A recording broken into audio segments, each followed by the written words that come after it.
Inside your body, inside stone, inside oceans, inside the dust of dead stars, there is a prisoner you were taught not to fear. You saw it once as a child in the most innocent image in science, a tiny atom, clean rings, quiet order, a peaceful nucleus at the center, and there, tucked beside the proton, sat the neutron. Silent, neutral, forgettable. But that picture was never the truth, because the neutron is not calm, it is not safe. And if you drag it out of its shelter and leave it alone in the dark, it begins to die. Most people think neutral means passive, harmless, empty of drama. But the neutron is one of the strangest beings in the universe. It helps hold the visible world together, yet by itself it cannot endure. A free neutron survives only about 15 minutes on average before collapsing into something else. Not after ages, not after eras. Minutes. The architecture of matter is built in part from something that cannot bear isolation. That is the first betrayal. The beautiful atom you learned in school was never a portrait. It was a mask. The neutron is not a polished bead resting quietly in the nucleus. It is a temporary balance, a ceasefire, a fragile arrangement of deeper powers that do not love each other and do not sleep. What looks stable from the outside is only surviving because ancient forces are holding a knife to each other's throats. Cut into it, and the calm surface disappears. The neutron is not fundamental. It is made of quarks, locked together by the strong force, a force so severe it does not simply bind matter, it imprisons it. The deeper you try to tear a neutron apart, the harder reality pulls back. Its interior is not empty space. It is pressure, motion, confinement. A sealed chamber where smaller things race, collide, and endure conditions no human mind was built to picture. The neutron is not a stone, it is a storm in a cell. And then comes the second betrayal. The thing that kills the neutron does not attack from outside, it reaches in, quietly. The weak interaction does not smash the neutron open like a hammer, it changes its identity from within. One of the neutron's inner quarks shifts, the balance breaks, the prisoner changes shape, and in that moment the neutron ceases to be a neutron at all. It decays into a proton, an electron, and an antineutrino. No explosion, no scream, just a private execution carried out in silence. This is where the story stops sounding like science and starts sounding cursed, because the same object can live in one place and die in another. Bound inside atomic nuclei, neutrons can remain stable for billions of years. Pulled free, the clock begins. Same particle, same universe, different environment, different sentence. What decides its fate is not only what it is where it is. Shelter makes it immortal, exposure makes it mortal, and even now the case is not fully closed. Physicists measure the neutron's lifetime with exquisite care, and two leading methods still do not agree. Beam experiments and trap experiments return a discrepancy that remains unresolved. The neutron is inside everything ordinary, yet it still refuses to surrender one of its simplest secrets. We know it dies. We know roughly when. But not with the peace we would like. Not with the certainty we demand. The neutron still leaves fingerprints on the glass and walks away. Now let that sink in. One of the things holding your world together is itself only conditionally alive. If you feel the pull of mysteries like this, if you want to keep descending into these hidden chambers where matter stops behaving like matter and starts behaving like fate, then stay with me. Subscribe, not for answers alone, for the darkness between them, because the neutron does not end at the scale of atoms. Its private instability echoes upward into catastrophe. Far beyond Earth, stars die and leave behind objects so dense they sound invented.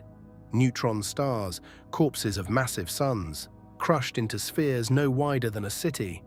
A sugar cube-sized piece of one would weigh about 1 billion tons on Earth. Matter there is packed so brutally that the familiar world is erased. No chemistry classroom prepared you for that. No diagram warned you.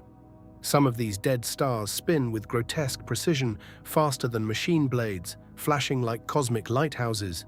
Some carry magnetic fields billions to trillions of times stronger than Earth's, and some become magnetars, where the field grows so violent it can rupture the star's crust itself. Starquakes, fractures in a dead sun, Gamma-ray flashes so savage they have reached across the galaxy and disturbed Earth's upper atmosphere. Imagine that. A wound opening on a city-sized corpse light years away, and our own world feels the shiver. Then there are the mergers, the worst of them. Two neutron stars spiraling inward like condemned worlds, whipping around each other hundreds of times a second until gravity tightens the noose and they collide. In 2017, humanity caught one of these impacts in both gravitational waves and light. GW170817, a kilonova, hot debris, gamma rays, expanding fire, jets moving near light speed. And from that violence came the forging of heavy elements, including much of the gold and platinum the universe will ever know. The neutron that cannot survive alone becomes, in death and collision, an architect of worlds. But the story turns again, because neutrons are not only victims or weapons, they are also witnesses. On Mars, a planet that still wears the face of a ruined Earth, instruments aboard Mars Odyssey listened for the signature of hydrogen through gamma rays and neutrons. Beneath the dead soil, especially near the poles, they found what the surface tries to hide. Abundant water ice buried just below the skin of the planet. A desert, a freezer, a graveyard, and under it, reservoirs. Mars looks barren from above. It is not empty underneath. That is what makes Mars so dangerous to the imagination. It almost resembles home. Dust plains, frozen ground, hidden water, the suggestion of refuge, but it is still hostile, irradiated, thin-aired, cold, a place that offers clues instead of comfort. Neutrons helped expose those clues. They became instruments of revelation, pointing to what survives below a dead world's mask.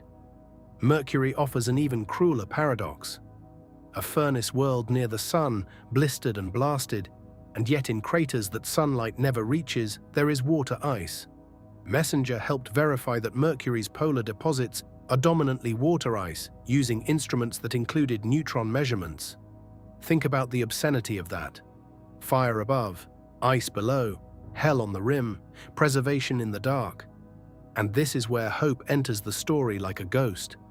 The neutron dies easily, but neutron physics helps reveal where water hides. It helped show us buried ice on Mars. It helped confirm ice in Mercury's eternal shadows. It helped expose hydrogen at the moon's poles. And in the far deeper history of the universe, neutron-rich collisions forged heavy elements that later became planets, oceans, blood, bone, and breath. Fragile things made possible by a fragile particle. Human beings chased this mystery into the dark. Lunar Prospector carried a neutron spectrometer to the moon and found evidence suggesting hydrogen, likely water ice, at the poles. Then, at the end of its mission, it was deliberately driven into the shadowed Shoemaker crater. A controlled death. A final plunge into darkness in the hope that one last secret might rise in dust. It is hard not to see the symmetry. We built a machine to read neutrons. It found hidden shelter. Then it too was sent to die in shadow. Messenger met a similar fate. After years of circling Mercury, after confirming impossible ice on a world of fire, it exhausted its propellant and slammed into the planet it had come to study.